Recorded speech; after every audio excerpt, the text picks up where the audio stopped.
Dynamic memory ఎలోకేషన్లోని first one malloc function గురించి and syntax with example program with ఎక్స్ప్లెనేషన్స్తో తెలుసుకుందాం. వీడియో ఎండ్ వరకు చూస్తే క్లియర్గా కాన్సెప్ట్ అర్థమవుతుంది. So what is malloc function? So malloc function is a creating at the time of the run time. Okay, at the time of the runtime memory allocation. So this is for creating the memory allocation.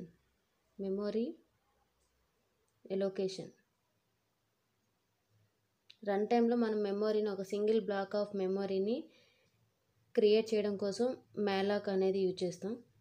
Single block. Okay, next ఈ malloc function dynamic memory allocation అనేది మనకి ఏ header ఫైల్లో ఉంటుంది అంటే standard library function, that is lib.h ఫంక్షన్లో మనకి ఈ malloc ఫంక్షన్స్ అనేది ఉంటాయి. So next how to implementation. So ఈ malloc ఫంక్షన్ ఎలా ఇంప్లిమెంటేషన్ చేద్దాము సింటాక్స్ విత్ ఎగ్జాంపుల్ చూద్దాం. సో ఫస్ట్ మనం malloc సింటాక్స్ చూద్దాం. malloc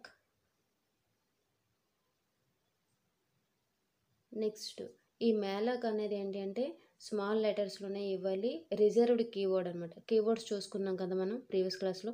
సో ఆ రిజర్వ్డ్ కీవర్డ్స్లో వన్ టైప్ ఆఫ్ ఇది స్మాల్ లెటర్స్లోనే ఇలా రాస్తే మనకి సిస్టమ్కి అనేది అర్థమవుతుంది malloc ఫంక్షన్ అనేది.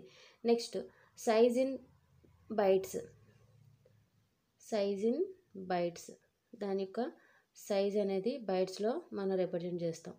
సైజ్ ఫర్ ఎగ్జాంపుల్ 10 5 అనేసి. ఓకే, సో ఇప్పుడు ఈ malloc ఫంక్షన్ అనేది ఎప్పుడైతే మనం రైట్ చేస్తున్నామో దానికి ఒక మెమరీ బ్లాక్ అనేది అలోకేట్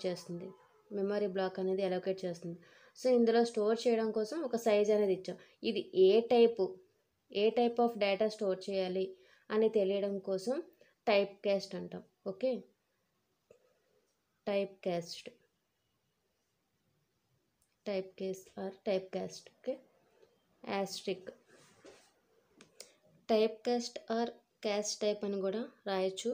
నెక్స్ట్ యాస్ట్రిక్ అని పెట్టాలి. ఓకే, సో ఇప్పుడు మనం ఇందులో ఒక particular data type for example integer type, దాని యొక్క సైజు అది malloc సింగిల్ బ్లాక్ కానీ అది ఎన్ని బైట్స్ అయినా సింగిల్ బ్లాక్ మెమరీ అలోకేషన్ అనేది క్రియేట్ చేస్తుంది. ఇప్పుడు ఈ క్రియేట్ చేసిన డేటా ఫర్ ఎగ్జాంపుల్ ఇది 1000, దీని యొక్క అడ్రస్ అనేది 1000 అనుకుందాం. సో ఇప్పుడు ఇది డేటా అనేది స్టోర్ చేయడం కోసం ఒక వేరియబుల్ ఉండాలి కదా. So that is the pointer variable. Okay, pointer